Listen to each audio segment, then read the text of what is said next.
Sithanda ukunibingelela abalandeli baleli page, ngicela ukuthi u-like, ushare, uphinde ulandele lona leli page leli. Basaqhubeka abantu nokubududuza uDr Nomusa Dube-Ncube oyilunga le-ANC nosanda qokelwa esikhundleni sokuba yiphini lomgqugquzeli la KwaZulu-Natal kwinhlangano ye-ANC. UNomusa Dube-Ncube wehlelwe inkinga enkulu ngeSonto lapho khona kade eshelwa indlu yakhe le eseKloof.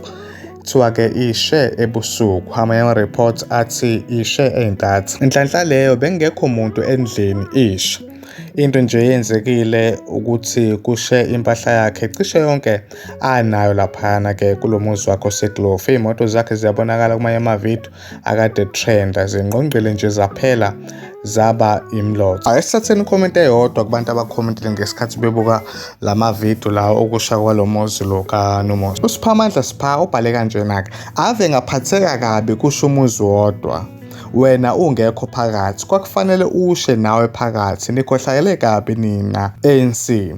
Next wenze sure ukuthi uphakathi. Hhayi-ke babukeli be-SA Refresh, uSiphamandla uyatarabha yena, akaduduza inhloko. Ngicela ukuthi u-like, ushare, uphinde ucomment wakho hlanya subscribe kulona leli page lakho i-SA Refresh.